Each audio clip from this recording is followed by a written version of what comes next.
Oh, thank everybody for coming tonight. Kind of small crowd.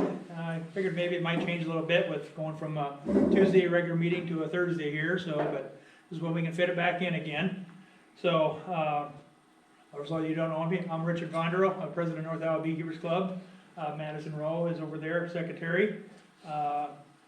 Vanessa, my daughter, is back here. She'll be our club princess. My other daughter, Veronica, she'll be coming. She's working yet. She's our club queen. And Tim Stumo, he's not here tonight, but he's our past president. So if you got any questions, get a hold of one of us. So, anybody got a chance to sign up for the door prizes back there? The door prizes are up here at the table up here. And the raffle drawing back there is $1 chance.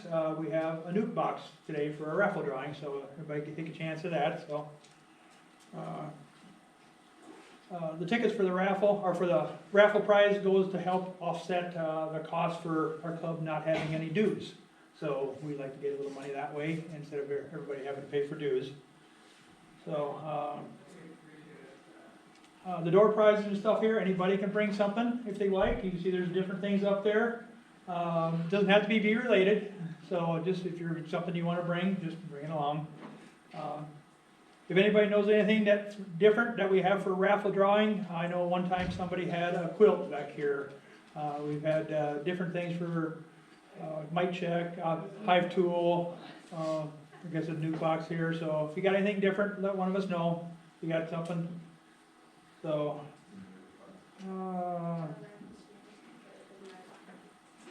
okay, for those of you who haven't been, if you've been following the Facebook, we are now going to yearly meetings. Before we just did to basically today, and then we were done, but we decided to change it and go to yearly meetings because now's when everybody's got their bees and now's when the questions come up. So hopefully we can be around, come to a meeting, ask a question, get an answer. So what I tell people is that the only dumb question is not asking a question, because then you still don't know the answer. So if you got a question, just speak up to one of us, or any of the beekeepers that have been at it for a while, they'll try and help you out. So the only month that we're not doing a meeting would be August. We're not doing an August meeting. That's basically Iowa State Fair time, and everybody's extracting honey, so it's kind of a busy time for that month, so we're deciding not to do the August one. So we got plenty going on, and if you want to do something for bees, come down to the Iowa State Fair. See that? Come down to, go up there and help out in the booth up there. You get a free ticket to go in to the State Fair, and you get to spend 4 hours at a booth, approximately, and you get to talk about bees and help with the booth up there for the Iowa honey producers. So, on March 30th, we had Iowa Honeybee Day. Vanessa, Veronica, and I went down. It was a good time to meet up with legislators and stuff like that down there. They got to talk about bees, rub elbows. You know, if you got anything that you had to talk about, issues or something, good day to do that. So we got a couple things. We got to also go do a little tours of the Capitol. I think if you watch the Facebook page, we put some pictures up on there and stuff like that too. So it was kind of a fun day. So, and next year if you want to go, be willing to. And they actually have a date already set up for next year, because we got to get into Rotunda in the center area. We have to book it a year in advance. So next year is already March 16th is be the Honeybee Day next year. So next on the agenda, club auction. Basically, it's Saturday. So those of you back in the back there, we have the information on the club auction, and we actually have the list of what's on the auction back there too. So we've got a good number of things. We've got some people coming to help. If anybody's interested in helping out, get a hold of Pat or I and stuff like that. So we can always use a little extra hand down there. So Pat, have you figured out if we're going to do anything on Friday yet, or are we waiting until Saturday morning to move stuff? Haven't decided yet. I'm not sure what the rain's going to do. So I know it's rained pretty much a good part of Friday, so, but Saturday don't look too bad. So yeah, so I've got it set so if it does rain, we're going to do it inside. And if it looks okay Saturday morning, we can move it out and set it out. A lot of it's on pallets, so it's gonna be easy to put in each spot, so I think it should go pretty good with 2 or 3 people helping. Okay, all right. Have you moved it into shop already, or haven't done that yet? Or yet? No, it's back in the shed, so. It's in the shed yet, so we'll do that Saturday morning if needed, or Friday, late Friday if you wanna do it. Yep. Okay, all right. So everybody got that, so we know where we're at, so hopefully, right now it's showing not a very good chance of rain for Saturday morning, so it's like a 20–30% chance in the morning, and then later in the afternoon is when higher chance, so hopefully they'll back it off some more yet, so. All right.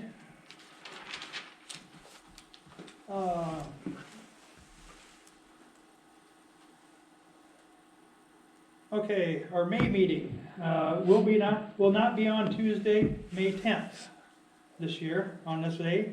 We're gonna have our field day at Pat and Peggy's at Saturday, May 14th, down there. So, speaker for the day, Tyler Lane's gonna come and speak that day. She's gonna speak, and Pat's gonna speak in the morning. We're gonna have a potluck lunch, so if you're willing to come, I got a few people already signed up. Check the Facebook page out for the sign-up sheet and stuff like that.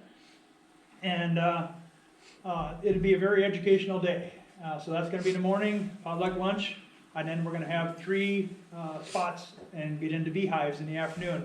One's gonna be hive inspection, one's gonna be mite check, and the other one's gonna be splitting bees. So be a very good day. If you've got any questions, any concerns, be a perfect day to ask, because we're gonna be in the hives and you'll see what's going on, so. But check the Facebook page, get signed up. $15 a person we're charging, so, for that day, but it's starting at 9 o'clock in the morning, and we're running till probably 3 o'clock for sure, maybe even a little later, so a good day. So, NIACC up here is doing a basic business to beekeeping certificate. Theresa Price, would you like to come up and speak a little bit about that? Sure. She's kind of in charge of this out of NIACC.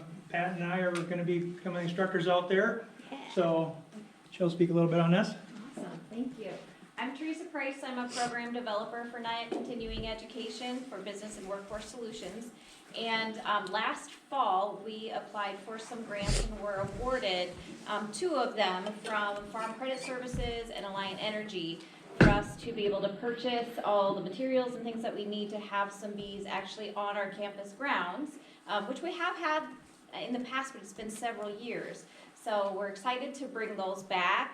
Part of the grant also was basically for us to bring some education on the economics and entrepreneurialism of beekeeping. So that's why we have turned this into not just kind of the basics for beginners, but more into the basics and the business side of beekeeping. So it's an 8-part series that will come with a certificate of completion at the end. Richard and Pat have both been extremely helpful. We started meeting about this back in, I think, December or January. December. December was our first meeting, and so we've had several people that have kind of contributed to the planning of this. If any of you know Anthony Reason, he's done some beekeeping, or I don't even remember what it was called, but where they made some things for hives in their makerspace. High-tech hive, thank you. So Anthony has been involved in this too, and he's gonna help out with some of the business modeling side of things.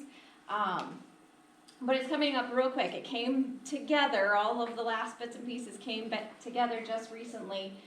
So it is starting actually next Saturday, the 30th, for the first class, where we will actually install the bees. And so we're excited to have Pat come out and do that, and Richard's gonna be helping maintain the bees on campus throughout the year, so that's going to be super helpful. But there's 8 classes starting April 30th, and then goes all the way to winterizing at the end of the season on October 22nd. So there's 1 or 2 classes a month between that time frame, starting with installing your bee package, then doing hive inspection, honey production. Do I sound like I know what I'm talking about? I don't really, but I'm learning a lot. Then Anthony will talk about the bee business modeling, all of these classes will be at NIACC in person. So it's a little different than some classes that are out there that are all on Zoom. You'll actually get to be in the classroom for part of it, in our career building, and then actually going out to the hives and working with the hives and the bees. So we are purchasing, the equipment that you need. We recommend that if you have your own safety equipment and everything, to bring your own of that. But we will have some available too, and I probably will be putting in additional orders as we discover what other things that we need. So we'll be ordering whatever it is that we need. But yeah, all the way to winterizing, prepping for the winter, how to keep them alive and all that. The one on diseases will be at P&P, so that will be the one class that is not on campus. People can register for the whole series for $149 or for any of the individual classes. So if you can't make it to this first one next weekend, that's fine. You can just pick and choose which classes that they want to come to. So the best way to register for those, I would recommend just calling our main office to get registered, but you can also register online. The website is on the bottom. It's this niac.agusoft.net, which is just our weird enrollment system that we use.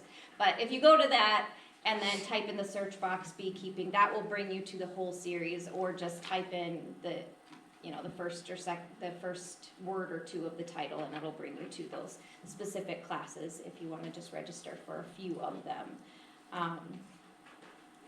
Yeah, I mean, that's the main thing that I have. I've got a bunch of these flyers, so please feel free to take as many as you want if you want to share it with others that you think might be interested. And then Pat's going to keep the rest of them to have available at the auction this weekend, and anywhere else.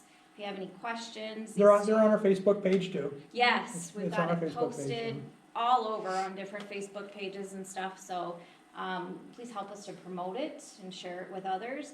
As of right now, we only have one person registered for the whole series, but I'm hoping that we'll increase that number. I think we have it set at a max of 15, just so we don't have too many hands without enough helpers, but we're hoping we have a great turnout so that we can make this just bigger and bigger every year, and hope to have it a continual thing. So, and I know that campus, all of the different departments on campus have all sorts of ideas of what other things we want to do with this, with having hives on campus, and turning all of the entrepreneurial things into other opportunities for our students too. So, does anybody have any questions, or do you guys have anything you want to add? Pat, are the bees going to be here then on the 30th, or are the packages of bees going to be here on the 30th? Yeah, we'll have packages on the 30th. Okay. All the classes are going to be a little bit of classroom, and the rest of the time outside with the bees, except for the one on the business side of it that Anthony's doing. And I think it's going to be a pretty good learning experience, because it's going to give you from putting the packages in to wrapping them up for winter and trying to get everything in between. Yeah. Pat, is this in addition to your traditional course at NIACC? This is totally different than the NIACC class, the spring class, totally different. It's something new that Theresa come up with, and so. It's a great idea. And we're bringing him back in February for that too. Usually the February one is just, everything's in the class, and it's a, 4-week? 4-week basic. 2 hours a day. This one's a little more. This is hands-on, where the other one was just telling you how to do it. This is getting your hands into it. Yeah. So you get to learn a little more, so. Yeah, so we're really excited about it. So. Okay. Awesome. Well, yeah, if you have any questions, I'll leave you some of my business cards too. So if you have any questions, feel free, or you can just call this number and they'll route you to me, or bug these guys, and they can answer your questions too. But I hope to see some of you there. I'll probably try to pop in off and on when I can, because I want to learn about it too. But You can just lay them back on our yep, table. you know? I will do that. Okay, thanks, Theresa. Thank you. Thank y'all. Okay. Hey, we got a little special presentation today. So, those of you who've been here enough that Leo Stattelman and Mary Stattelman that were in Clear Lake, they've done, how many years ago, what they taught people in beekeeping around this area was tremendous. And in the bee room back there, we have a plaque of people that we think that deserve to be honored on this here. So we didn't do it last year, unfortunately, because of the COVID. But this year we got a person in line. So this person, if we for the last 2 years, I'll tell you what, if it wouldn't have been for them, that it would have been a last tough 2 years here trying to get through it. So this year's award winner is Madison Rowe.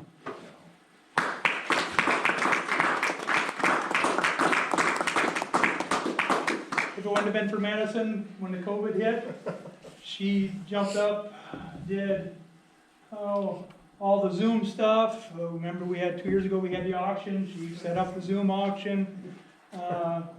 We call her up and tell her, Madison, we need this. She gets it done. We send her stuff, and she edits it, puts it on, takes care of the Facebook page, all that. So, you want to get the camera here? So, Yeah, no, forget. So this is my picture. Yeah.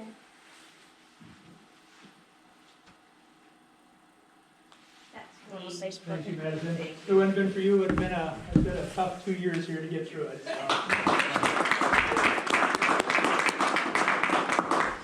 So, under that, I guess we'll step up. Our speaker tonight is Andy Joseph. So we'll let Andy come up and All tell us what he has. Thank you. Thanks, Andy. Thank you. Hello, everybody. Andy? Anybody work bees today? I started to think you could only do it in the dark or in the cold, in the snow, or the rain, or something. Easter morning, we unloaded a truck of bees. It's been a rough start to this spring, but today felt good, didn't it? All right. Thanks for having me. Used to always interrupt your normal flow of the meetings because I had scout leadership commitments, and finally can do it on Tuesday night, and then tornadoes come in. So here we are on a weird night anyway. Feels natural to me though. So yeah, appreciate you all coming out. So for those of you that I haven't met, there are a lot of unfamiliar faces here. I work for the Department of Agriculture. I'm a state apiarist there, which just means I drive all over the state of Iowa working with beekeepers. We inspect bees for a number of different reasons. Iowa's pretty minimalist with its beekeeping rules compared to a lot of states out there, but there are a few things that trigger inspection. Anything involving comb or live bees, such as the auction sales coming up tomorrow. We looked at some hives at Pat's place today, and those things are looking good. They're boiling with bees. They're friendly. Combs were good and clean, all that kind of stuff. So that's what we look for in inspections. It's health certificates.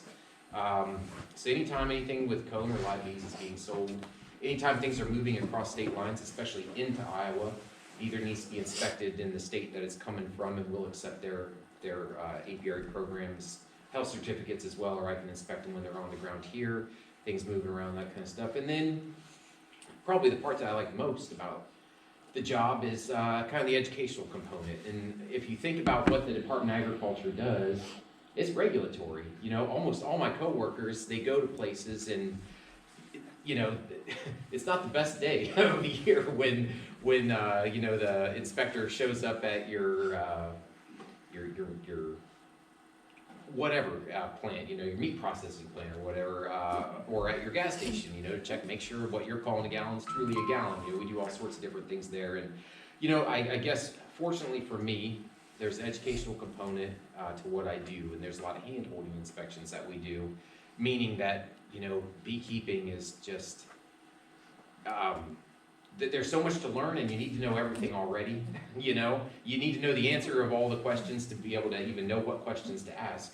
And so because of that, and because bees don't follow fence lines and stay in pastures and things, it's all pretty communicable. When you could be doing everything that you could do on your property, but if you got a neighbor down there that's letting pests and diseases get out of control, those becomes your problems too. So there's that component of the job, and I think that's really enjoyable, especially on nice days like today's, to get out there and do inspections and look at people's bees and answer questions and that sort of thing. So appreciate you having me up here. Usually come up here this time of year and we're talking mites and we're talking winter loss and this and that, and I'm always down for those conversations. We can sure talk about that tonight, but I changed things up a little bit. Winter loss I think is minimal this year, and I see that on your list. This is really nice to have, by the way. Not for my own personal business, but for you guys' business. I always enjoy when I go to different, I was down in Mount Pleasant, down there for their club, similar size group down there that's met forever. And they always go all the way around the room, and everybody just kind of lays it out there. Went into winter with this many, and now I got this many. In these last several years, there's a big gap between those numbers of what, October compared to April or March or whenever they have their meeting. But this year seems a little better, and as I'm looking across this list, I see a couple people that had some serious losses, but I see a lot of people that came through really well.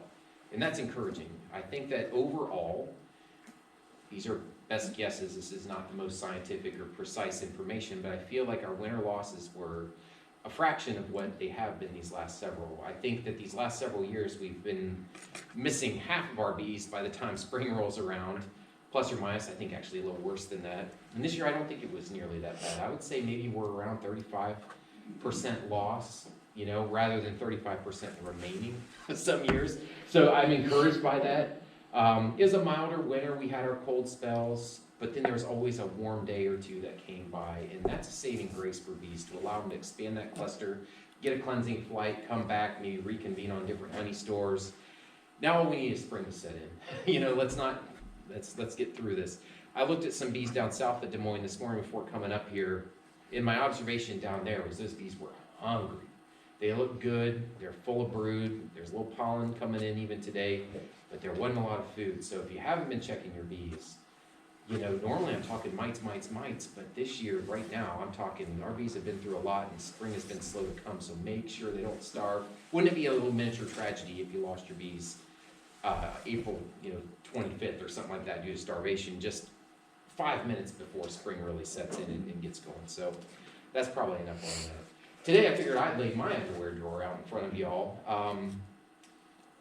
And I'm going to talk a lot about sideline beekeeping. Too stubborn to quit. I couldn't decide on a title. A lot of times I almost just put aside the fact that I do run some bees. I'm no commercial beekeeper or anything like that, but I'm squarely in the sideline category. Somewhere that awkward teenage stage between hobbyist, a couple hives in the backyard where you go through them, your back doesn't hurt, you only look at them on nice days, kick back with a beer or whatever. I think that was fun at the end of it. And then a commercial beekeeper, that's just going. There's no beginning and no end, and they don't know what day of the week, month, year, whatever it is. I'm somewhere in the middle, and that's what tonight is. I think beekeeping, I don't know if I should say this out loud, but a lot of times I think it makes the best hobby in the world. And then you start to question your sanity as you let it develop on up. But I also have never really met anybody that regrets pushing those hive numbers up a little bit or getting into it or trying to focus on it as a business. This class, by the way, I think that's exciting stuff. I hope this really goes well for you guys. So anyway, that's all probably enough to lead into a talk here, but anybody's windshield look like that? Mine sure does. That's a good sign, right? They're still out there. You see that a lot in spring and fall. They get these nice days. And, it also just reminds me to say, I'm going to talk kind of a lot and kind of almost making fun of myself and questioning again all my motivation and all the decisions that have led up to me standing in front of you. But at the same time, we love this shit. That's my own personal joke. Yeah. All right. So do what you love, and you'll work super hard all the time. No separation or any boundaries. And also you'll take everything extremely personally. All right. There is something to stepping up your beekeeping. I think with any level, actually. I don't even know if it's stepping it up in size. You don't do this on your own and have much success with it. And I think that is true for your first year if you've got 2 hives in your backyard and you're questioning everything that's going on in your little island. Is this just me, or is this everybody out here? Are these shared experiences, which often they are, right? And as you get, more into it, you learn that coming to these meetings is absolutely the best thing that you can do. A, it's pretty fun, I think, and B, you're meeting people with similar interests. It's contagious in your learning what's going on. You're learning big picture, and you're learning small picture in the immediacy of, oh, this spring, you know, they're doing this, they're not doing that. My bees are swarming. How are yours? I don't know. I better check them before they land in the trees. That kind of thing. And I think as you step up to a few more hives and a few more hives, if you ever choose to go that route, you lean on your friends. And so, you know, that's our trucks there. That's a very, you know, to me, that's my red truck in the middle there, my little F-350 in between these two other ones. I couldn't be doing this with my family commitments, I got a lot of them, and with my job and all of this, if it wasn't for my friends. And I think that that's almost a pillar of sideline beekeeping is, you know, you can contrast it to so many other businesses that are out there where other people doing similar things in a similar area might not be your best friends. You know, they might be your competition, and in that sort of mindset, and that doesn't work in beekeeping. And I think, you know, fortunately for us too, there isn't any reason to look at it that way. And you know, beekeeping isn't totally unique like this. I grew up, my family crawled around on floors.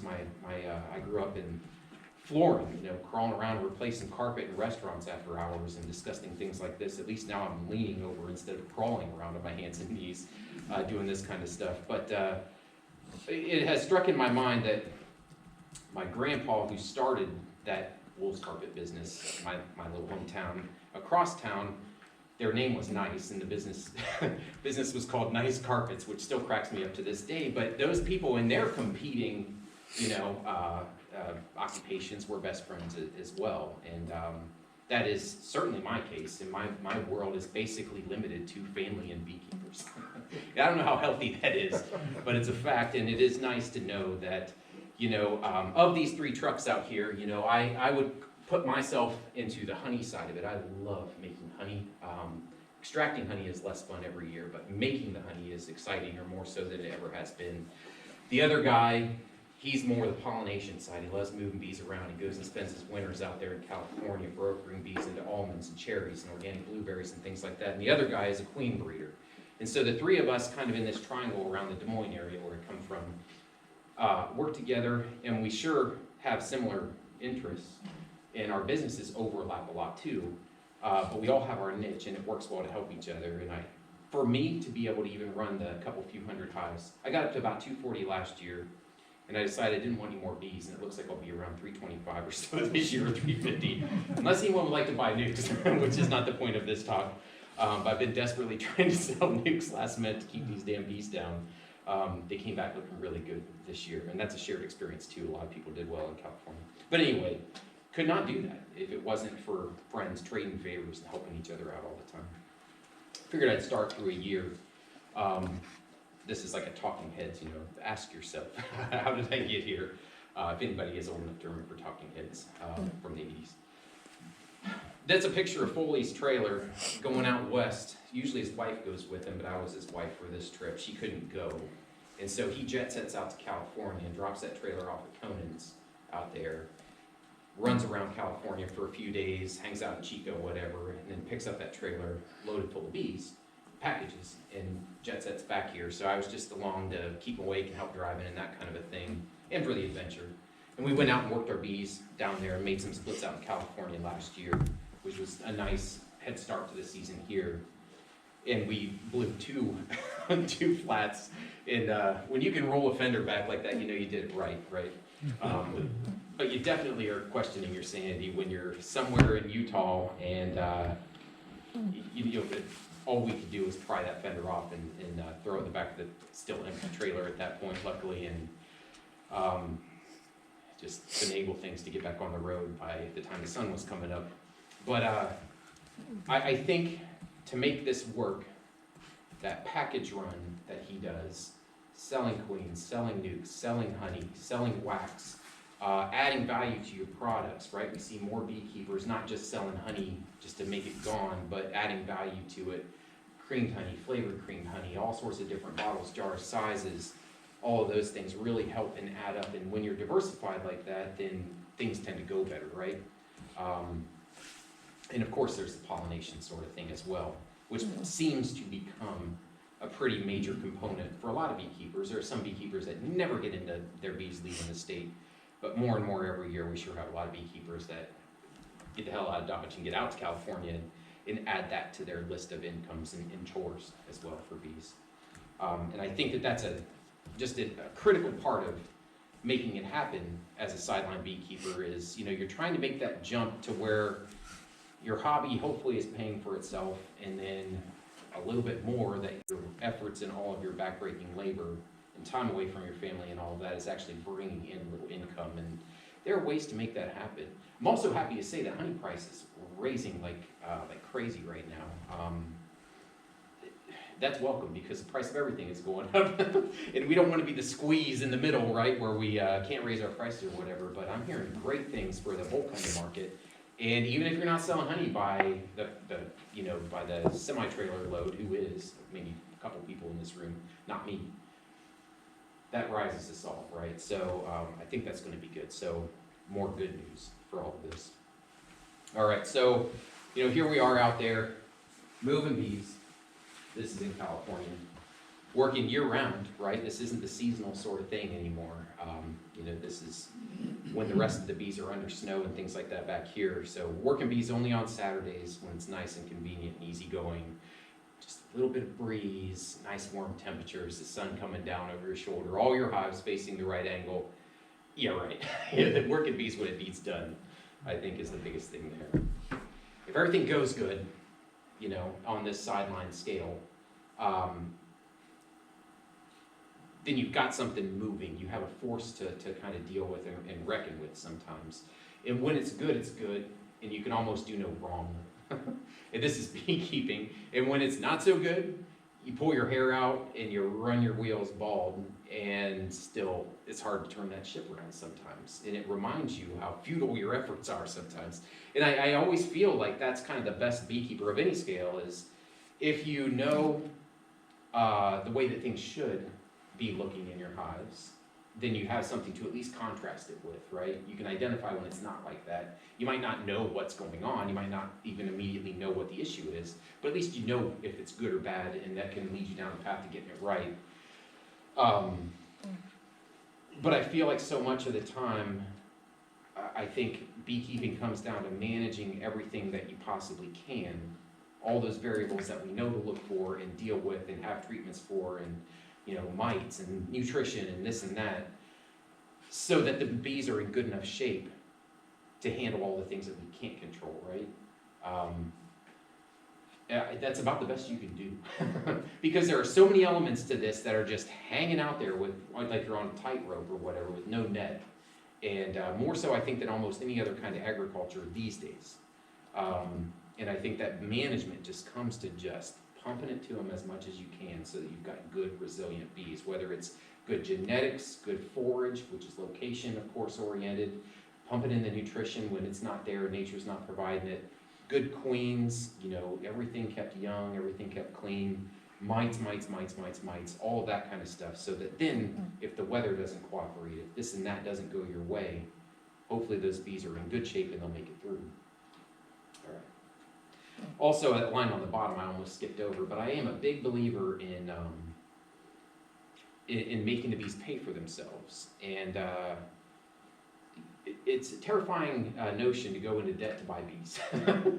Because, man, they go away like a vapor. And then you're left with bills or whatever to pay. And, so often you talk to beekeepers, larger scale beekeepers, and they're buying equipment. And whose equipment are they buying, right? They're buying the equipment from people that went in too fast, too big, went into debt, whatever, couldn't make it work. And now their equipment's sold to other beekeepers that are making it work. And I think that's a big component to this, probably more so than other types of businesses as well. All right. But also, when things are good, they're great, and so ride that wave. There's a side to that too that's, feeding and splitting and work and sweat and expense and all of this kind of stuff too. And this is a picture of what it looks like out there in paradise as the bees are off of almonds in a dearth, and you've got several semi-loads worth of bees all basically stacked on next to each other, not literally on top of each other, but on a postage stamp. And you can get robbing kicked up into a frenzy. It's incredible out there. It's just amazing that you can get them back in as good shape as they come back. So dealing with losses and dealing with problems is definitely part of this too. And you got queen expenses, right? I used to think, man, queens are expensive. They're, $18 or $16 a piece. I don't even know if they were that much when I first got into it. And now we sure are a little bit more than that, right? And that's a whole box of them, which to me is still a whole lot of queens. And to other people, they're like, send me a couple of those a week and just keep them coming until I tell you not to send anymore. But again, I'm sideline or not commercial or whatever. Last year I had a box of those come out in California, make those splits. And it was a box of 100. And it was the day that we were leaving and we had to go. And the box wasn't there. It didn't show up in the mail on time. So my friend Tyler volunteered, I'll put your queens in. I already made the splits, they needed queens. And those queens were coming, so those queens also needed a home. I couldn't be there to put them in anymore because we just got choked for time. The queens came, and the plan was all of the bees are coming back on the semi-load, like within a day or two, maybe it was even the very following day. And so use up as many of these queens and these splits as we could, and then send the box back with the driver. And I lost 40 queens doing that. And there's an element to beekeeping, sideline beekeeping, whatever, where, there's a Facebook meme kind of thing that goes around. It's just a picture of a $100 bill on fire. And it says, if you can't do that without crying, you need to get out now. Because when things go good, they go good. And when they go bad, there isn't anything you can do about it except try again and try harder, right? When I get a box of queens, I don't think I can explain the anxiety and the lack of sleep until those queens are in hives. It drives me insane, especially after losing 40 or so of them last year, just like that, and nothing that could be done about it. It wasn't the queen producer's fault. Can't blame the driver. Who knows? I think they got chilled or something like that in the semi-cab as he was coming home, but that's the way it goes. But that's a big dollar bill in one of those boxes, and all you can do is work hard and be ready for it and get him in those hives ASAP. There's an element of standardizing your equipment too in sideline. I have done everything in bees or close to it and made almost every mistake that you could think of.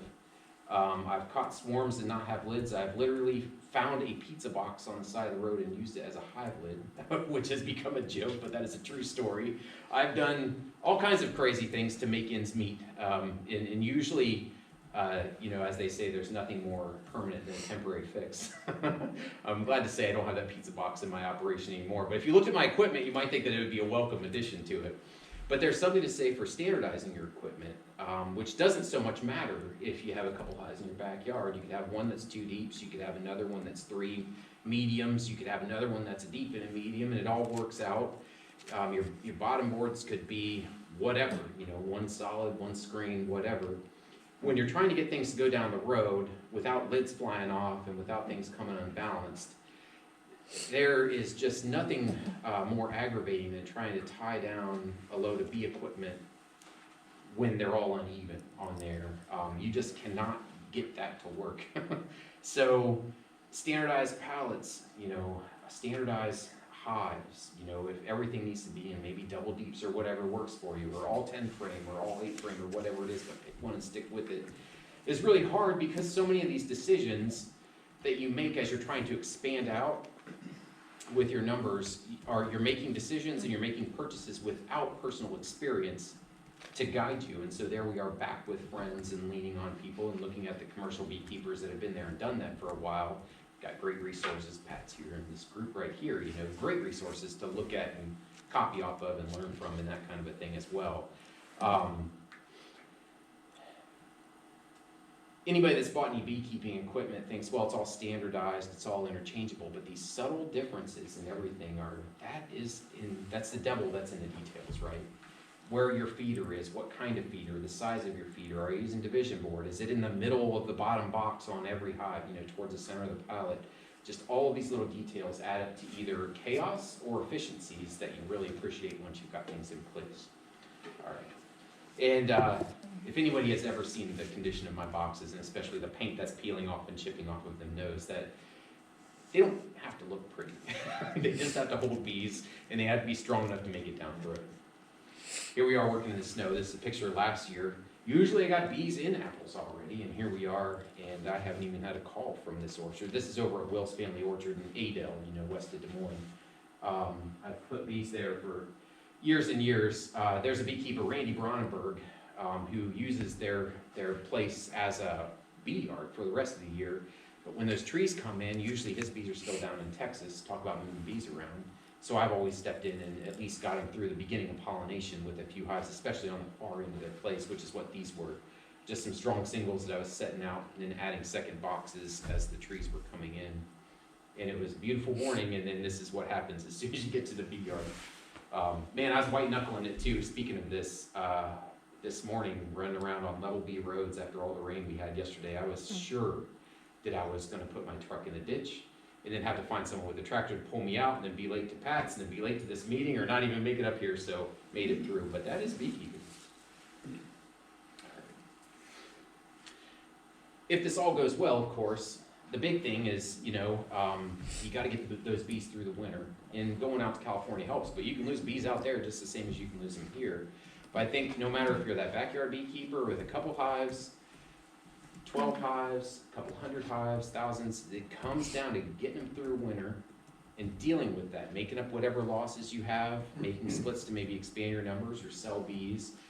And if you've done that, you've got those early splits that are growing and heading in the right direction, and they're built up and they're coming into their own right as the honey plants are starting.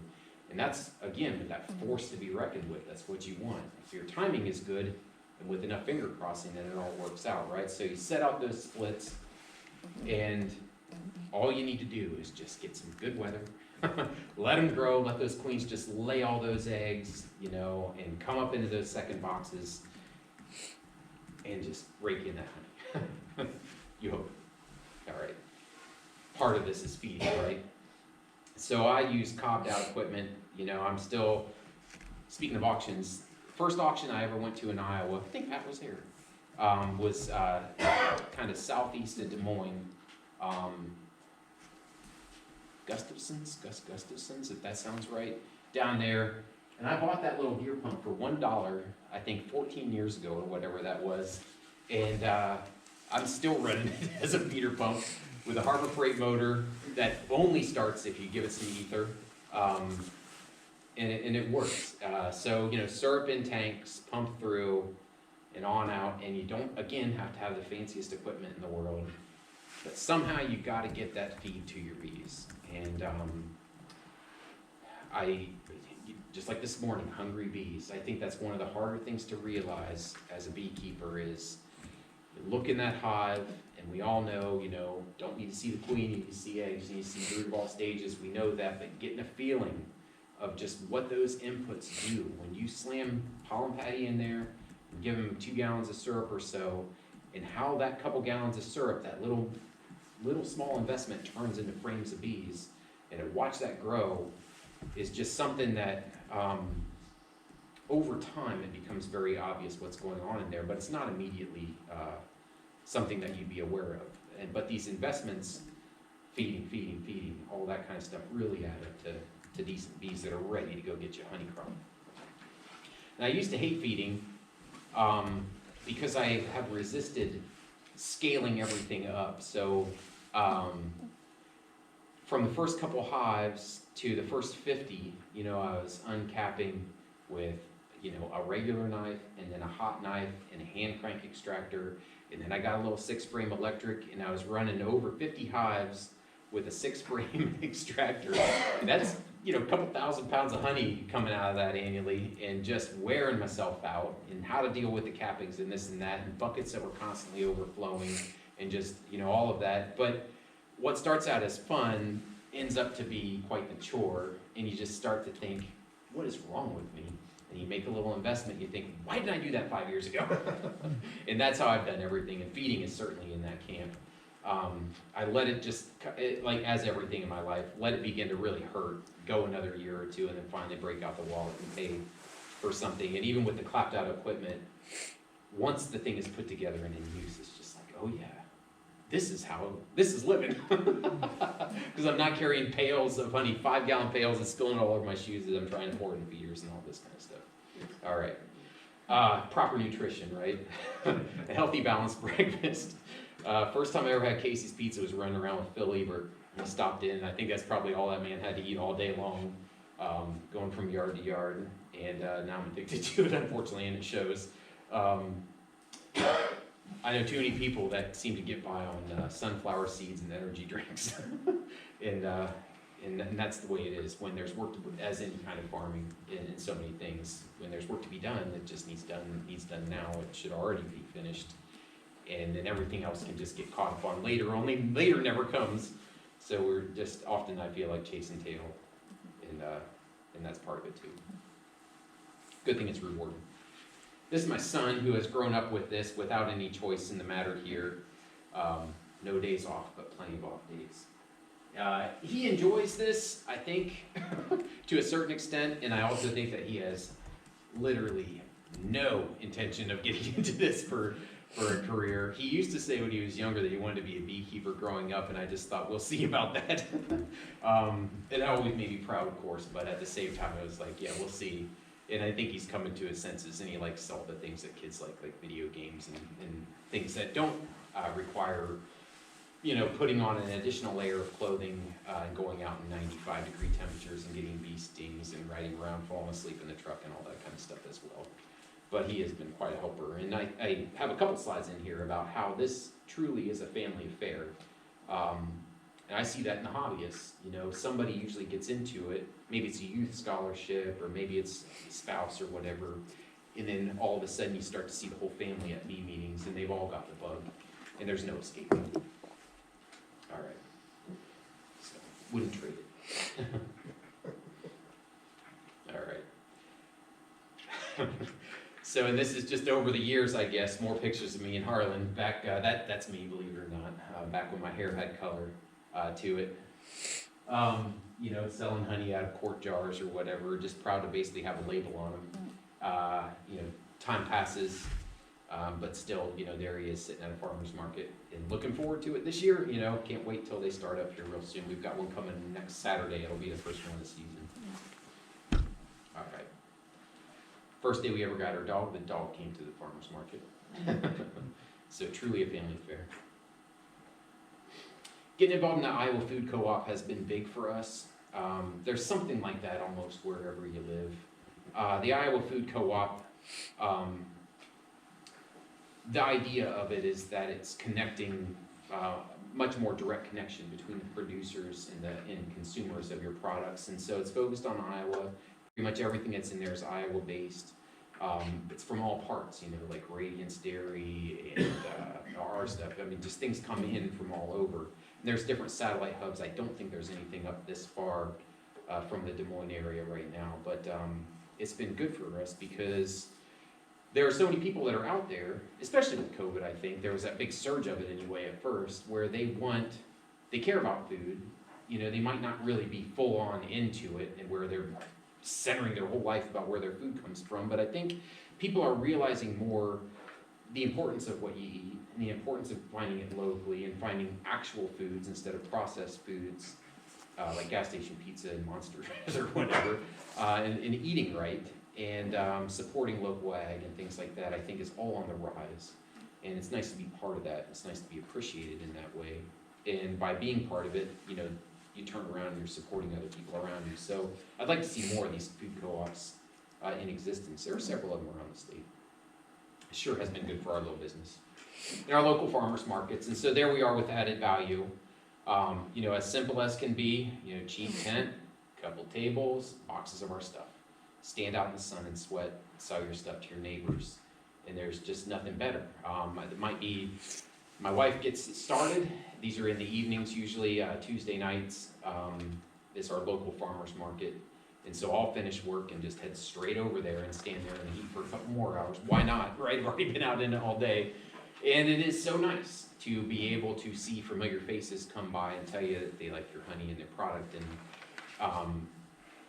I have a weird mental disorder where if someone complains about the price, that's what sticks in my head for years. That's too much, are you kidding me? Like that kind of a thing, but in reality, there's so much positive to the experience that it outweighs any of the complaining about, you know, I can get this cheaper at the grocery store or whatever. It's like, be my guest, get out of here. I enjoy farmers markets. We sell some candles and things there, you see beeswax on there. That's never been that big of a seller for us at farmers markets. At other craft shows, winter things, and through the co-op, those kind of products sell a lot better.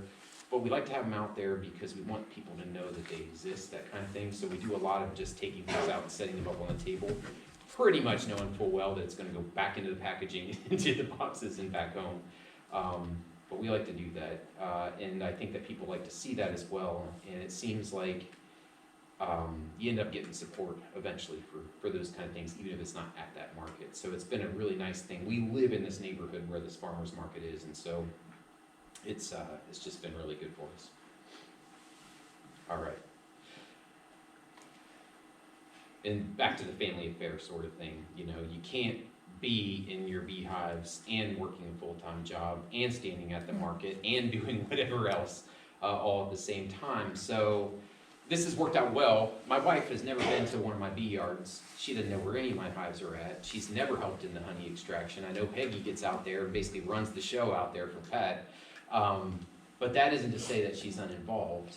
I think it says that in her way that she's smart enough to set a boundary, and so we're not divorced yet. But she sure does package thing and deal with prices and getting our products, you know, into the few stores that we sell out of, and deal with our market orders and get things ready for these farmers markets and all that kind of stuff. And that is all the stuff that I do not enjoy doing. I don't like bottling honey. I don't like trying to get labels all nice and square and straight on there, and I don't enjoy any of that. And I don't know if she does either, but she does it, and it's much appreciated. And like I've said, you know, even the dog ends up at these farmers markets sometimes. So I think that if everyone's in, then it can be really good and positive for your family. And I know a lot of older beekeepers. I was talking to Marv Trojan. I don't know if any of you would know him. He's from way over, you know, northwest Iowa. I talked to him and his wife yesterday, and she called herself his little bunny rabbit. She's in her 80s at least. I don't know, maybe pushing 90, I'm not sure. And that man cannot get out of bees. It has been his entire life up there, running pretty good sized numbers for a commercial beekeeper for back in the day. And he has talked about getting out of bees pretty much the entire time I've known him, which is at least 10 or a dozen years. Every year is his last year, and he sells off and then he buys them back and all of this. And I thought for sure I was going to talk to him and hear that he's got his feet propped up somewhere. He was literally sitting on his old Bobcat M500 with the mast, moving bees around in the rain. And I just thought, good, because that's, what else are you going to do, right? It gets in you. And he comes to mind with this kind of stuff because his wife, she's right there with him, and it has just always amazed me that she likes loading those bees and running that machine and all that kind of stuff. I was surprised actually that it was him that was on there and not her. She's the one that answered the cell, that kind of a thing. And it kind of takes that. And this and a lot of other family, you know, small business kind of stuff, but with this bee stuff and so many commitments and so many different various threads that there are to it, and you're either all in or else there's problems. And we see that kind of thing with beekeepers as well. Seems like a lot of people want that spouse that has that good work ethic, but then they also want that spouse that's home all the time, you know, coming home at a normal time and there to spend family time. And man, with sideline beekeeping and especially commercial beekeeping, it's hard to find that balance. And I don't know that I found it. I can't stand here and say I've got everything figured out. But I do realize that it takes a tax on the rest of your life. And it's just, it's all either worth it or it's not, and I guess you just gotta decide that as a family. All right. Along those lines, the literal tax man does come as we are right here in the middle of tax season. I think that's another thing, is when you're a hobby, you know, that's their, I guess the definition of a hobby is something you do that costs you money for fun. But you're trying to get over that hump to where trade off a little bit of fun maybe for money and make it grow and turn it into a business. And the sooner that you get legit on your taxes and start declaring you know, your profits, then you also get to start declaring all of your expenses, itemizing all that stuff out. And I think what you'll find is that you can claim a lot of expenses in beekeeping and do pretty good. So you might as well just get legit sooner rather than later, and start claiming, you know, square footage of your house and miles and the equipment that you're buying and the feed that you're buying and the treatments that you're buying and all these kind of things. And usually it does work out pretty good on your taxes. Insurance is another thing, similar minds. Some of this hopefully is obvious. Insurance is a pretty small price to pay. You need it if you're selling in most stores or farmers markets anyway. And it's something a lot of beekeepers, you know, resist for a long time because who wants to pay more bills? But, you know, for a sideline beekeeper, you know, for $1 or so a day is really about what it works out to. You can get some pretty good coverage for just these kind of liabilities and just craziness. We live in a nutty world, and who's to say that, you know, someone isn't going to buy your honey and say that you put a bunch of glass shards and springs and rusty nails in your jar and they swallowed them all, and now it's your fault or whatever. So just to protect yourself from that, I feel like just get your insurance, get a little bit more than you need, and sleep better. Because you got plenty else to worry about with sideline beekeeping other than that kind of stuff. All right. If everything goes decently, then your hives start stacking up, right? And I think I like this picture, one of my yards down in Prohl, south of Des Moines, because it shows how uneven things get, right? One time I was at another beekeeper from Elgin, Bob Fassbinder's place. And he probably took me to this yard for one reason, and that was to show it off. But in my head, maybe all of his yards always look like this. But every hive he had, all on pallets, were exactly the same height. And I just thought, oh, he must have just thrown these supers on and everything is even. And then we got into his bees and started working them, and they were just exactly where they need to be. And that kind of consistency from hive to hive to hive to hive to hive, all the way down, is something I've never been able to achieve. I mean, not even close. Where just every hive is just uniform, and to work them down to that detail. And he's got, you know, upwards of a couple thousand hives. It's just mind-blowing. But in this picture, I think it shows a little bit more of the reality. Maybe it'd be closer to reality if there were some holes on those pallets too. You gotta have a dead hive or two in a photo to tell the full tale. But, you know, some of them have 2 supers on, some of them have no supers on, you know, everything in between. Some of them have 3.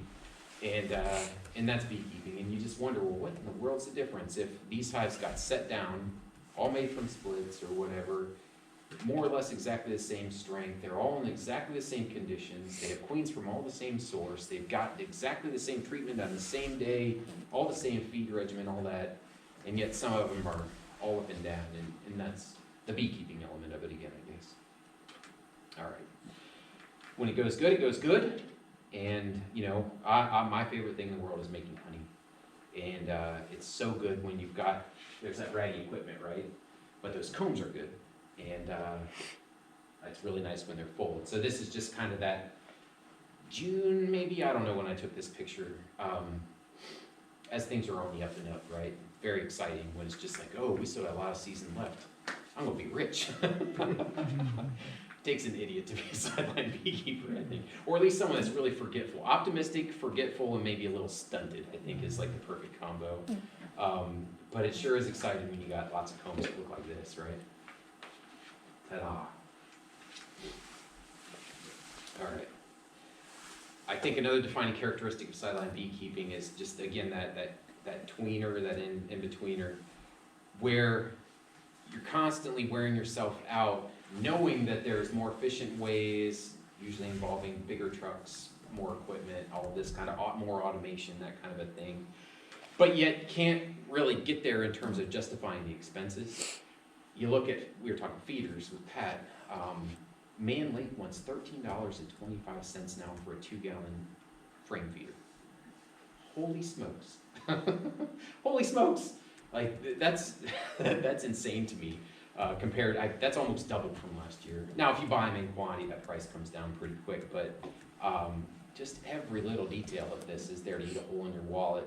And so here's a picture of my Bobcat with the motor not where it should be, kind of this never-ending project, right? And so it sure is nice when the thing runs and actually will lift beehives, because it doesn't always.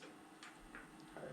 It's fun to have a project, but also, if you got a lot of bees, you don't have time for the projects. You just need things to work, but you can't justify that $56,000 swinger, or maybe more, whatever they cost now, when that's more than what you're making in a year or two.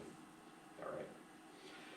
Here's that even picture, right? I said, oh, I just love that day up at Bob's, and it's just stuck in my brain for all these years because everything was so even. Well, I'll tell you why this one looks even. It's because I just put those on. When you got drawn comb, you know, I put 2 supers on. So, you know, it's all these hives they developed, and I went ahead and put 2 supers on every one. And it looks uniform and perfect like that for a week or so, and then the next round, that one is full. I'll add 1 more super on that. This one doesn't seem to be doing much. I'll leave it that way. What happened here, I'll take 1 off, and then all of a sudden it's a mess again. But it sure looks good while it's nice and uniform and the grass is knocked down and everything else. Just doesn't last. Another point to that is you can see on my truck, maybe you can't, there's 2 sugar totes there for feeding syrup and a bunch of honey supers, and obviously I'm not putting honey supers on and scooting them to the side and filling a frame feeder with corn syrup. It's because I also have nukes and things like that that are developing up at the same time that these other ones are coming into honey flow, and it's just chaotic, and I wouldn't trade it for anything else in the world, but it sure is messy. All right. My neighbor last year, well, for several years, for 5 or 6 years, they lived there next door to us, was photographer for the Register. And he came out to a bee yard. This is that same pearl yard, not the one in the last picture, but from a couple pictures ago, and watched me pull honey, and made it out of there somehow with bees like that by the end of it, without getting a sting. I don't know how he did that, looking through a camera lens the whole time. Bees are pretty gentle, usually, and there's always that one hive, but as a rule, you really start to appreciate actually having gentle bees. That's not something I used to care about at all. I just think if they make honey, that's good. But after a while, it sure is nice to be able to work without gloves on or in a t-shirt or whatever when it's hot. And you start to appreciate different factors in your bees from what you might have cared about when you're suiting up like an astronaut and working them only on those nice Saturday afternoons with gentle breeze and nice sun coming down over your shoulder. The gentle bees are really where it's at. I feel like that's one of the most important characteristics in these. And fortunately, we do get some gentle stock these days. So impressive. But again, I love making honey, and it's nice when it hits. Of course, that's just the beginning of the work. It's a hot, sweaty job to get the honey from the hives onto the truck. But you know you got to lift it again and again to get that stuff extracted. And again, I wouldn't trade it for anything in the world. Question my sanity? No, I'm going to do this until I cannot physically do it anymore. And that's just the way it is. So again, not commercial scale, also not hobbyist scale. But you know, I've got my fume boards on there, bee blower, and a fairly loaded down truck of honey, ready to get down to business with it. And to me, that is a joy. Pull out of the bee yard and let all those bees. You work so hard to get the bees out of the boxes and get them on the truck, get them covered up. And then by the time that you're done, if you've got 40 hives or whatever sitting there, those bees are fighting you right back for that honey that you worked so hard to get them out of the boxes. So pull down the road half a mile or so, take off all those lids and let the bees fly out. And it actually works pretty dang good. They all get home, and then I get home without all the bees in the boxes. Yeah. Speaking of friends and help, again, trading favors with Foley. I probably wouldn't tell this story if he was here, but I'll talk about him behind his back. I forget what I had done for him, but he paid me back in a really good way of helping me pull honey in a different location one time last year, and it was hot. I mean, it was hot and just thick. Soup in August, and we were pulling honey, and just doing our thing, and I looked over and I didn't see him. And then I looked around the truck and he was laying in the ground. I thought, oh my God, I killed Jason. And he wasn't passed out. He was just like on his back, just like heat stroke, I suppose. I don't know what it was, but as a beekeeper, I just laughed at him and thought, hey man, do you want some water? And then life went on or whatever. He's allowed to probably not tell the story, but he made it through. But there, again, questioning your sanity, doing this kind of stuff, and yet I know full well I'm going to do it, and I'm looking forward to it again this fall. All right. One of the things that attracted me to beekeeping once upon a time was just the notion of running bees and making my honey. And, you know, as I was trying to figure out what you need, I was I realized that you really don't need a lot of equipment to make it happen. You know, you need a couple hives of bees and everything that goes with that. I kept bees for years and years, at least 15 years before I ever even bought a jacket for it. I'd just wear a long sleeve shirt and a veil. You know, that kind of thing, just kept it simple. You know, a smoker, a hive tool, a veil, and the bees. You don't need a full, I've said that so many times, like you don't need a shed or a garage full of stuff. But then somehow, even with that mentality, eventually you have this whole empire of dirt collected there. You got the whole shop full of junk collected, and you just think, you know, it's that joke, like, someday this will all be my son's. And he's gonna auction that off on some rainy day, and it's all gonna be sold for $10 or something like that to no one that wants it. Or just dig a hole and push it all in, maybe. But it is kind of funny. So I quoted Bob. Bob Guntran's another one of those beekeepers that's been at this for so long. He was from, again, Northwest Iowa, run with Marvin Trojan. His dad was a bee inspector. So multi-generational, commercial scale beekeepers. He said that once upon a time, forage just changed as things got planted more and more intensely up there, and so he would leave his family and go down to southeast Iowa. So all the way from northwest Iowa down to like Sheraton area down there, south central, southeast Iowa, and ran yards all through there, where he was convinced that there was a lot more forage for him down there. And so he would leave his family, say, on a Monday and not be back all through the week, spend that entire week running bees on his own, and then come back on the weekend or whatever to try and spend some time with his family. And he did that for a lot of years, running this. And I was talking with him, and it just sounded so quotable. I don't know if he came up with it on his own, but it sure did stick in my head. He said, if someone says they enjoy the honey harvest, they're either a liar or they ain't much of a beekeeper. So it used to, for a hobby beekeeper, I feel like that day or so of your honey extraction is a high point of the year. That's stuff that I just, you know, it's the joy of it. And like the flow hive and all this stuff exists, and I feel like, what are they doing with that? Because for someone that's gonna have a flow hive or two, pulling your honey off and spinning it out in an extractor is a social thing, it's a fun thing, it's one of the most rewarding experiences of beekeeping. It's great. And there's nothing better than, you know, that first fingerful or spoonful of your honey that's flowing out the extractor. It's just an awesome, and that never has left me. But as you pull in more honey and more honey, and then you've got to deal with it, and the shop's running at 94 degrees or whatever in there, and you've got 3 dehumidifiers going just to try and pull it down, and you've got fans going to try and suck the moisture out of the honey and suck it through the dehumidifiers. So it's just loud, and there's circulating air, but the air is just hot as hell. It's not that fun. It's really not. It's rewarding as it ever was, and when you crack the valve on that settling tank or whatever, I use a couple milk tanks as my settling tanks, and then, you know, go into drums from there, to see that honey flow out is an absolute joy. But it sure is backbreaking, semi-painful, sweaty, super long days. Again, time away from a family, which is important to me, and you question your sanity, and at the same time, you know, I can't wait to do it again next year. So, all right. Talked ahead of myself there. The honey comes in, stacks up, again, fans to blow it around, trying to get that moisture out of there. Dehumidifiers running. Bring in what you can extract in a day or so. Push those drums out to the side. Get those boxes stacked in the corner, or whatever you're going to do with them, and bring in more, and just keep that running and running and running and running and running and running and running until it's done. Or at least that's been my strategy. And if you're miserably hot, then you know you're about where you need to be. Because things flow so much better through your pumps and your tubing and filters and things like that when it's hot. All right.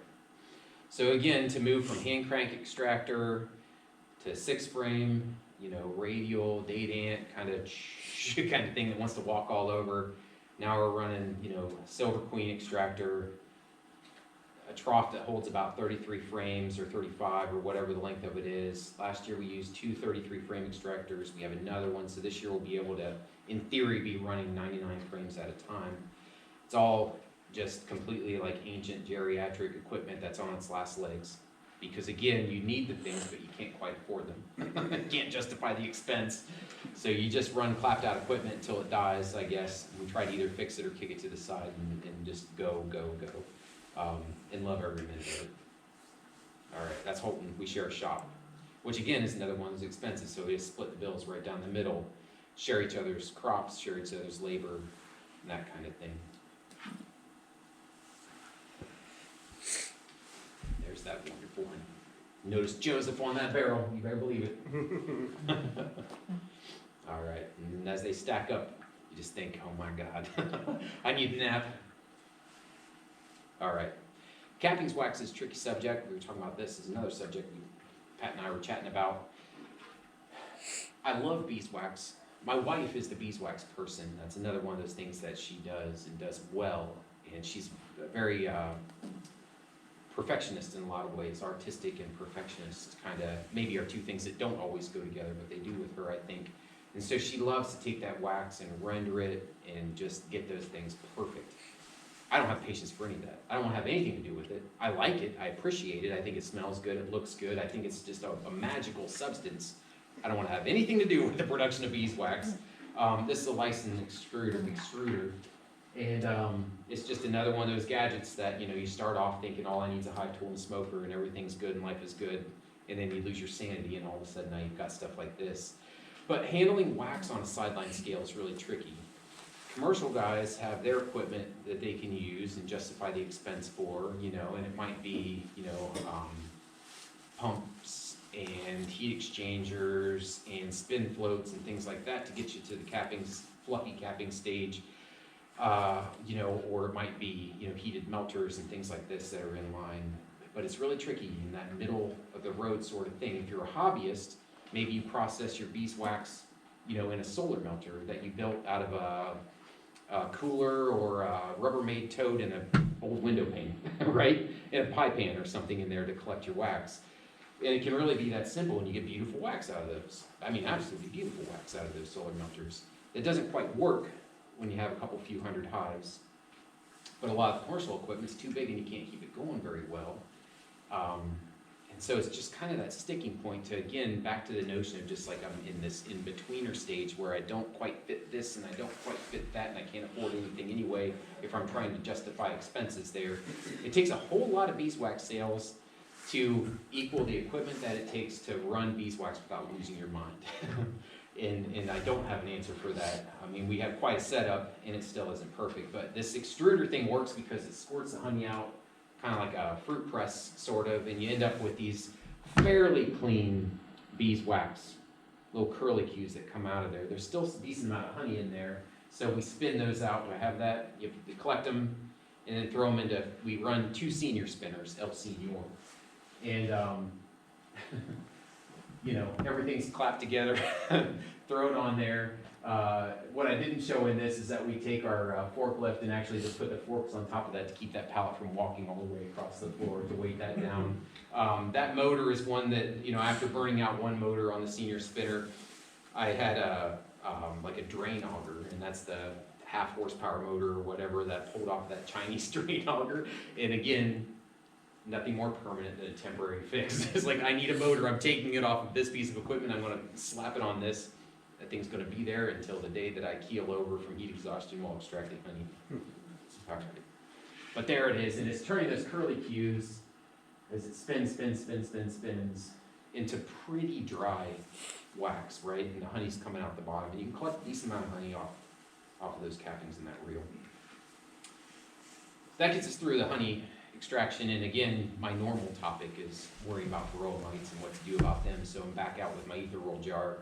Counting mites, right? And so you can have a great count in June, and now by the time you get your honey off, that race is really happening with that mite reproduction and multiplying, and now you're finally back in your bees, you've got your honey supers off, and you can treat again. Now you got, speaking of force to be reckoned with there, all of those little dots are mites that are in that jar, way too many, right? So you got to deal with those things if you want to have your bees in decent enough shape to either survive an Iowa winter or to make great out in California. California is great in that if everything goes well, there's a paycheck at the end of it. but you can sure send mite bit colonies that aren't quite up to grade out there and have that almost $50 per hive type expense there for getting them out there and then getting them back hopefully, and not get paid as well if they're not up to grade. So it takes a lot of that kind of work too. So bring them in and get them equalized. That's Harlan again, basically just came to the yard to have his picture taken. But hey, I'll take it. Get them in, get them stacked up, get them loaded out, right? But they've got to be of grade. It takes a lot of work. It takes a lot of equalizing, combining, feeding, treating, all that kind of stuff to get them into there. If I had all the answers, I would talk in more detail on those things, but it seems like every year is a different story with that. Sometimes it works out really well. All right. Those damn mites. This is us the night before it goes. Since we are small fish in a big ocean out there, what has worked for us little beekeepers of a couple hundred hives a piece is to work together. Last year we sent over 900, almost 1,000 hives out, 2.5 loads, combined, you know, my hives, Holden's hives, Foley's hives, you know, on down the line. This Chisholm standing in the middle of that picture, I think, a guy from Missouri, basically. They're all stacked there, and the very final thing is to just hit them with oxalic. They're not broodless quite yet, you know, there's always brood hanging on in there. It's cold, we're freezing, it's dark, there's frost on the ground, and we're out there just vaporizing the entire Stattelman, North Ankeny, Elkhart area with giant clouds of oxalic fog as we're vaporizing all these hundreds and hundreds of hives, just in one last attempt to get whatever remaining mites that are in there gone, right? Knowing full well that it's not going to do anything for any mites that are in whatever brood remains, but at least they're going to go out there looking for them. All right. Back to that standardized equipment, right? Loading them up, maybe unloading them, coming back. And you can see I've got a 44-inch pallet on top of 2 48 inches, and that'll work just fine. They're all faced to the outside of the truck, but there's just always that detail that just gets past you. It's like, oh, I'm going to fix that this year. I'm going to replace these boxes. I bought 200 boxes this year, and I thought, I'm going to get rid of every box that doesn't have 4 good corners on it. I'm going to get these mixed in. Might still have some peeling paint because it's me, but I'm going to have good equipment, and then now I've got all these extra bees. Now I don't know what to do with them except keep them, right? Because I guess I'm a bee hoarder or whatever. So guess what's going to happen? I think a lot of my shoddy equipment that should have been replaced 10 years ago is going to run one more year, and those couple hundred boxes are just going to have more hives in them, and I'm not looking back. It is what it is. All right. There's that truck. It's always good to see him go, right? I love being on top of that load, pulling the nets, getting everything fitted. That's my happy place. I like to do it. I think it's enjoyable. I kind of like the heights of it all. I like making sure that, you know, everything is good up there and you've got your boards and everything is good and lined up. I like knowing that instead of hoping that. And also, I like knowing that pretty soon that semi is going to be out of my sight. I get to take that nap that I wanted ever since spring and couldn't get to it. And in theory, I get that nap. I don't know if it ever really comes in practice. The guy there with that shirt on with the star is a favorite trucker. His name's Matt Whipple. And there is a big difference between a good bee hauler and just someone that drives that can take your bees. And you pay for the good ones. I've already learned this. But they're worth their weight in gold. And they know it too, because they sure are charging like they're worth their weight in gold. We paid $8,181 to get a load back, one way, one truck. That was the bill that had to be paid. And again, worth it. Bees got here safely. Question your sanity the whole time. I know you're going to look forward to doing it again in a year. And is he an independent trucker? That's his rig? That's his, yeah, yep, that's all him right there. He owns the truck and he just makes it run down that road. He unloaded our last, that load that I think I said it, we got a load Easter morning, right? Talk about no days off, only off days. I thought I was gonna have Easter off. Guess what? I didn't have Easter off. That's the way it goes. While the rest of my family was doing Easter things, I was standing and getting snowed on. It was cold and very windy that morning. getting those bees down off that truck. But he brought that load back just this past spring too. And he said that he had spent every night in his truck cab since I think like January 3rd or something, like almost the entirety of this year so far. He has not been out of that. What he was saying was that he was going to go to a hotel for Easter Sunday evening and just hang out and just be dead for a few hours before he had to go. But up until this point, almost literally every single night he has spent in that cab just running.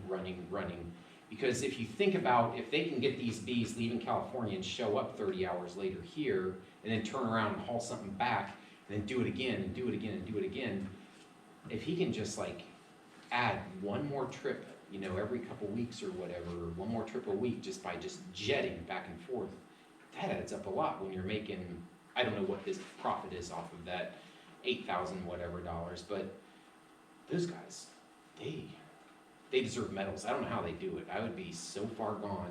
I know I would be in a ditch or a river or something like that after 2 trips out there. But a good driver is worth their weight. How many hives, people probably don't know how many hives are on a semi-trailer. It seems like the average kind of number for 10 frame equipment, and maybe Pat has more insight into this, he's done a lot more semi-loads than I probably ever will, but is around 408. Now, if you ask the driver, he can fit a little over 450 on that particular flatbed, but especially going out, it's not even so much the space of it all, because you could put more bees maybe up higher until you're too high for the load. It's the weight. And so when you're butting up against that heavy weight, and those bees need to be heavy when they're going out there, because you don't want to get out there and starve, dwindle down, whatever, before they even get into almonds.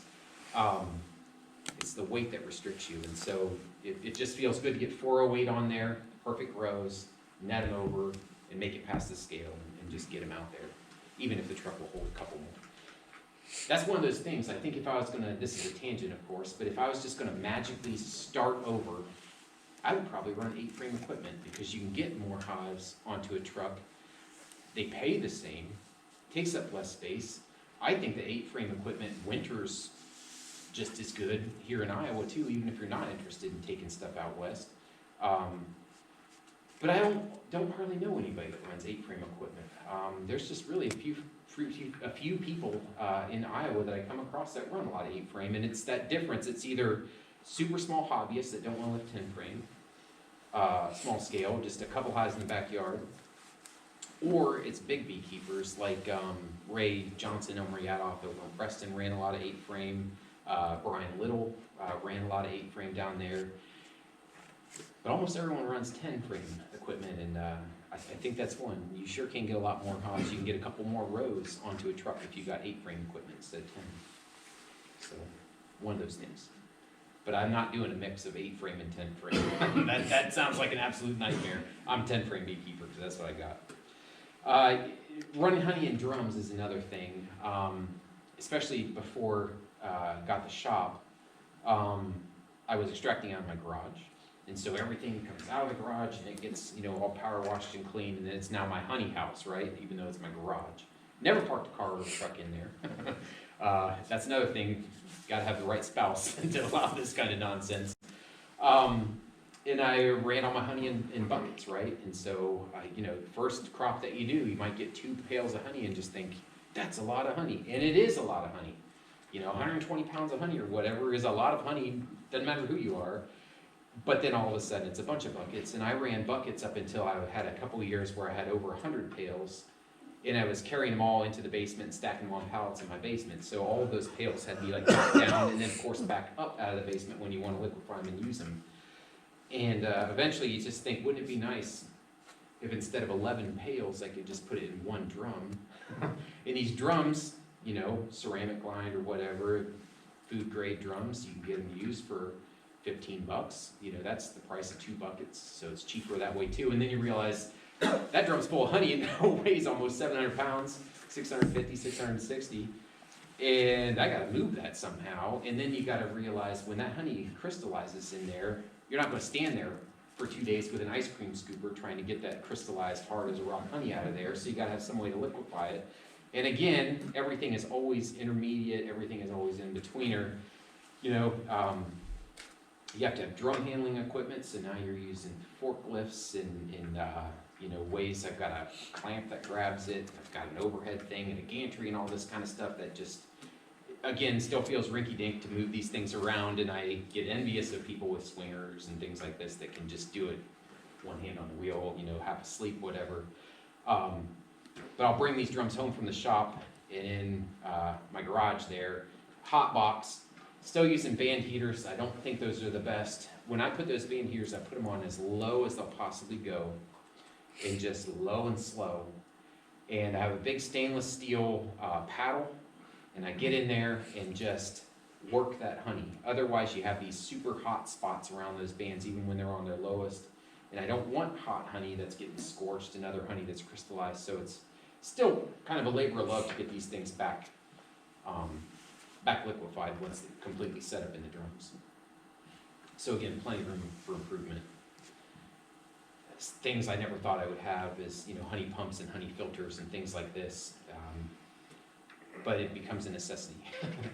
So honey out of the drum, through the filter. I use the coarsest one that you can get for these things, and then into pails. And so that way I'm kind of on this revolving about 11 or so pails, and then that pail goes in and either sold as a pail of honey or goes into a bottling tank and then bottled out from there. But at least I don't have a basement full of pails that I have to carry up and down my old 100 and whatever year old home steps, until one day when the step decides it's had way too much of this and I'm now going through there. That's always another one of those ways that I foresee myself dying, is carrying heavy honey pails 2 at a time, plus my fat butt down basement steps until they give out, and then that's the end of all of this together. All right, it is what it is, I think is the final line there. No matter what scale you're on, again, back to these kind of meetings,